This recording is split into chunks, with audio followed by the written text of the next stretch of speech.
SoldieR versus Robotgame. Let's start this one. Okay, so Soldier's running France, and Robotgame is running Mexico. So we got Mexico versus France here. Always a fun one to watch. You know, the French are very flexible civ. They don't have a bunch of crazy civ bonuses, but they get a lot of flexibility. The unit roster's pretty open. The CBD is just an overall better villager. Lots of things to look forward to, I think, in that regard. So, yeah. They'll be going up against Mexico here. Mexico is, you know, very, very crazy civ, you know. On top of playing like normally, they can go into a number of different revolutions throughout the game. So it's always a chaotic match to be sure, because you gotta be really ready for anything the Mexico pulls on you. So yeah. Now let's see what this Explorer's doing right now with Mexico, because typically if the Mexico builds a train post, that's a pretty good flag that we're gonna see a revolt of some kind. If they don't build a train post, it means they're probably not gonna revolt, but they could still do it. You know what I mean? It's a bit tough to gauge it with Mexico, because I have seen some cases where the Mexico really doesn't set up for a revolt right away, but they do it later. It's a little bit fruity. So you gotta kind of be ready for anything with Mexico, I would say. Yeah. Because remember that Revnak game where the opposing Mexico basically just you know, played normally for most of the match, and then they decide halfway through, okay, I'm gonna go for a bar revolt as well. Yeah, that was a pretty iconic one, I think, compared to the rest of them. So, yeah, here we are on this one. Let's see what France is running. So, France is running Nat Musk. Ooh, cool. So, we're going to get a native deck here. That's awesome. I love native decks. So, what usually happens in this situation, the France will go 3 CBD first, because that's the standard build order for, again, your initial economy set up for France, right? So, you're not behind. And then for card 2, you're going to go for Ancien Regime. And with Ancien Regime, you'll be able to train the Royal Musketeers in Age 2 from a native embassy that it provides you. Royal Musketeers, beautiful unit. Basically, they're Musketeers, but they get a charge attack where they pull out their sidearm and do like 44 damage. It's quite insane against enemy units and gives you a huge advantage. So, that should be a very powerful setup for Soldier here. If the Mexico really doesn't know what he's doing, I think Royal Muskets are actually better than his Soldados, honestly. Because here's the thing. If you can get a well-placed mass of Royal Muskets against Soldados, the Royal Muskets can actually gang up on the Soldados with their charge attack and take out like 1 or 2 of them and make it a much more cleaner fight. So, you better watch out if you're Mexico here. Yeah. He's going up with Core Master for 400 wood. I think that's great. Mexico is going to be going... So he's got the multiple saloons card here. Okay, so this is starting to look like a revolt deck. Yeah, he's got a few markers. He's got the advanced saloon set up there. He's got rancheros. And he only has wood in Age 2. Yeah, now question is he going to send any of these support cards here? Is he going to go for multiple saloons here? Or is he going to go for rancheros? Rancheros is something we actually have not seen at all in this tournament. What Rancheros does, it actually allows you to produce Cuatreros from your Haciendas as an alternate build thing. So normally with the Hacienda, you can only make like economic stuff, like either food, gold, villagers, or cows, right? With that card, Rancheros, you can actually make the Cuatrero Outlaws, which is sort of like your version of the Comanchero with the charge attack. And with that, you can basically get quite a bit of extra outlaws as Mexico. You know, it's quite useful. So it looks like he's not going to get rancheros at all. He's just going to go for the wood, which I think is totally fine. Should work pretty good in his favor there, but we'll see. He still has a shipment available, so let's see if he gets rancheros then. Probably not. Probably not at this stage. I think definitely rancheros is a lot more preferred, at least from what I heard, when you're in a team game. When you have a little bit more time to set up. That way you can try to get those extra Cuatreros out and try to maintain some sort of presence on the field. Then yeah, that at least gives you a little bit more of an advantage, I would say. Definitely. So what happens now is going up with the Well, he built the saloon, which means Baja California Revolt. Right there. Very nice. How many filibusters is he on? He's going to have about 11 of them. That's pretty average. So he's going to have about 11 muskets effectively with those. Now, what the France is doing is, he is starting with Cheyennes. Right, he has not gone his ancien regime yet. He's actually going right for the... He went for 700 wood, and now he's going for 4 CBDs. So he thinks that he can start this off right away with the Cheyenne Riders. That's a very interesting choice, because typically what these Baja California, Mexico revolts rely on is Banditos, which is a skirmisher, and then the Cuatrero, which is a mounted unit. So one possible gamble you can take here on Great Plains, if you want to go natives, you can say, you know what, I'm going to go Cheyenne Riders, because Cheyenne Riders are essentially hussars that have a multiplier against cavalry as well. So, yeah, kind of an interesting choice, honestly. Now, what's happening here is, which is great, is Baja California is actually pushing on France's position and actually takes out one of their train posts and replaces it with one of his own using the frontier wagon that he had there. So that's quite good. That's definitely going to help out the Baja California quite a bit. Right, but unfortunately for him, France is going to reinforce with the 8 crossbowmen shipment. Those will be quite dangerous to your filibusters, so you ought to be careful there. The filibusters decide to construct another saloon here, it seems like, so he can get some additional coin from that, and another queue of outlaws potentially, so that's good. Has his filibusters targeting the trading post there. One thing you'll notice about these filibusters, they have a really good range for their siege. So instead of having to go right up against a building like these units do, the filibusters can like stand all the way here and throw their dynamite at the building. That's sort of what makes them a bit more special compared to other troopers, is a very long range siege there, basically.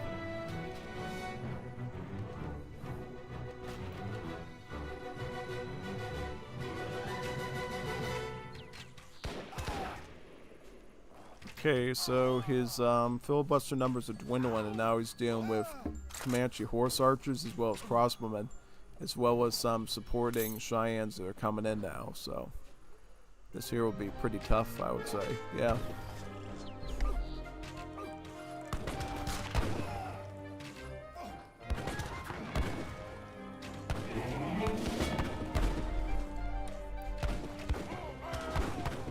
Okay, here comes about 9 banditos with about 4 cuatreros there, so building up his outlaw numbers. This is where the Cheyennes become useful, because they're a hand cab. They can really pressure these banditos quite well. And if the cuatreros try to intervene, they are unfortunately cavalry, so the Cheyennes have multipliers against them too. The Cheyennes counter really all the outlaws that Mexico is making here, except for the desperados and these few filibusters. That's about it. Like, literally, these Cheyennes can cut his army in half and, like, remove all of his mounted outlaws as well as his skirmisher-based ones, leaving him really bone dry there. Yeah. Looks like this Cheyenne can beat the Explorer, looks like. Yep, Nicolas Bustamante. Gets the filibuster there. Targets the Explorer now. Very good.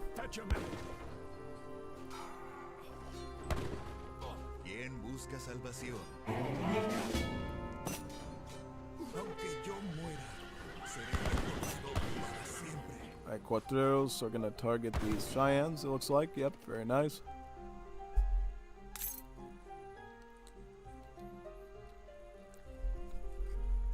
Now he's going to be moving up to attack the Cheyennes now. Very nice. Beautiful.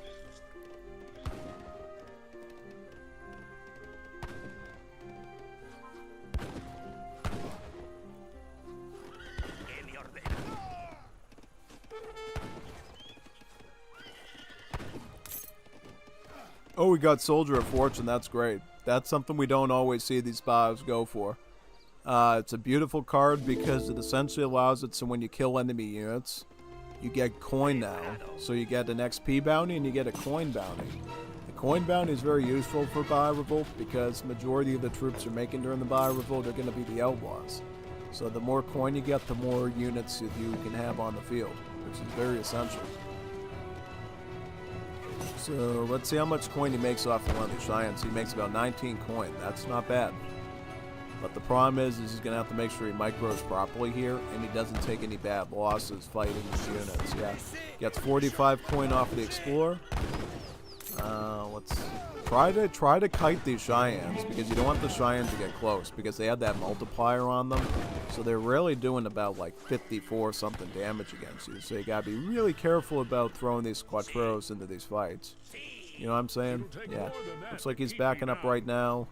He really doesn't want to engage with the Comanches until he's got his charge lasso attack back, which does splash damage. So he's just running around. He got it back, but he didn't aim it very good. He should have like threw it either here, here, or here. Hit one of these points where he could get like 2 or 3 units damage at the same time. So I think he had a missed opportunity there. He has his factory right here from his robber barons to get through the revolt. He is going to go for the Walker gang now to get about 7 United States type outlaws. Should be quite helpful. So you got more banditos here to fight the Comanches with. Can't afford to stay and fight now because he's got the banditos tearing down the horse archers. What we got here with these Quattros? Quattros taking out a Cheyenne there. Let's see if we can take out another one. That should be quite good, yeah.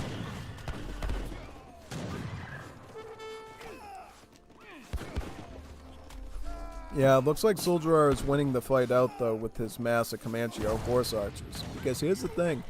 Since they're an archer unit, they have a rate of fire of about 1.5, so they shoot very quickly. So they're really doing like 28 damage. Whereas the Quattros, I believe, are doing on par with that or slightly less, basically, yeah. So it's a bit of a... Oh, yes, Carlitos. Oh, wow, Sagawai's here. That's awesome. Thank you for coming. Got a ton of good matches to do tonight, so good you joined the train early. Yeah. France bringing in their CBDs now, it looks like, to reinforce. Yep. It's one thing you can do with France that you can't do with a lot of other civs. You can actually attack the enemy with your villagers, because CBDs have a lot of HP. They got like 40% pierce armor and some pretty decent range attack too, so feel free to take them from time to time and throw them in there to finish off the enemy army. It can be really useful to you. Right. What did the Walker gang provide Robot there? He got some owl hoots, he got a couple of gunslingers, and he got some cowboys there. So we got some cowboys, some gunslingers, and some owl hoots. Okay.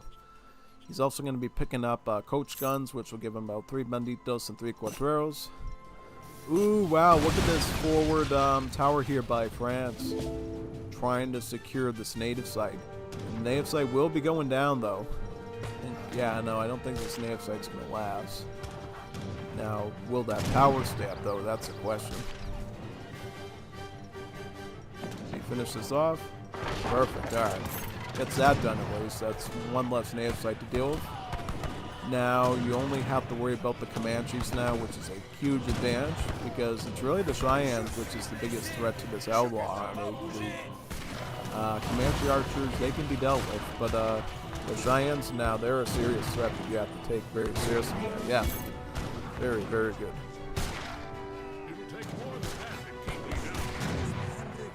The Quattros are joining the Banditos, fighting the CBDs first, but as you can see there, it's not so easy because those CBDs they almost take half the range damage from Pierce that they take.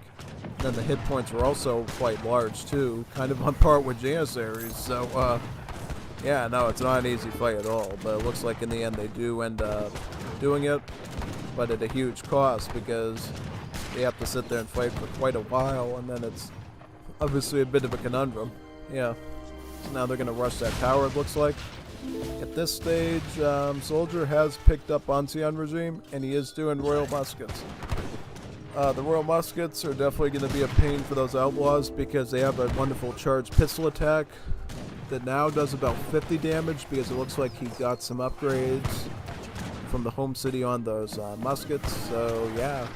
50 damage with the charge attack. That's quite good. That's like getting a single shot from an Imperial Musketeer almost. So, yeah, say it as is. That's pretty tough.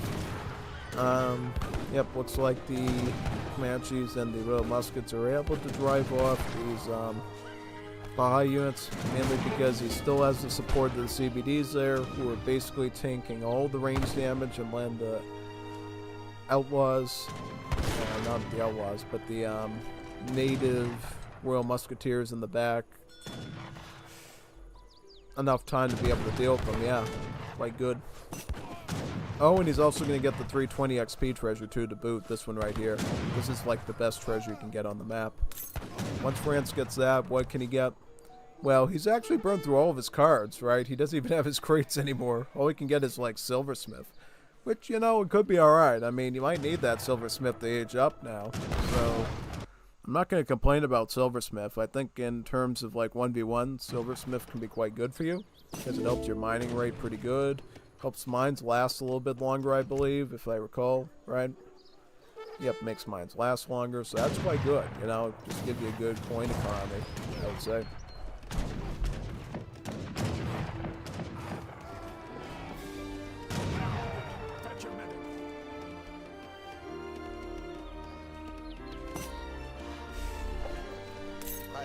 Alright, train post coming up, very good.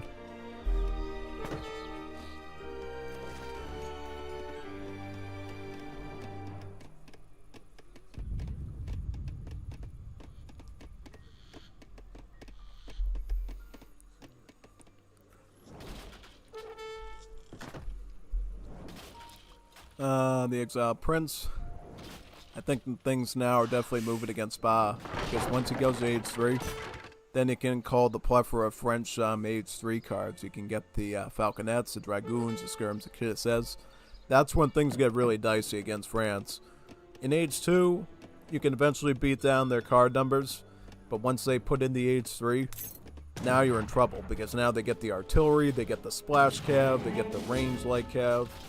Well, he had that with the Comanches, but now he's got to have even more, and then he, of course, has rail skirmishers. Things really get dangerous for you, yeah. Because that's the problem with the Ba Revolt. They start out super strong, but if you don't go anywhere with it, it gets really old and stagnant, like stagnant water in a pan. It just decays over time in value. You know, if you're still going Ba Revolt at this stage and haven't won yet, with either a trade monopoly or beating your opponent outright, it gets, yeah, no, it goes sour really fast. Yeah.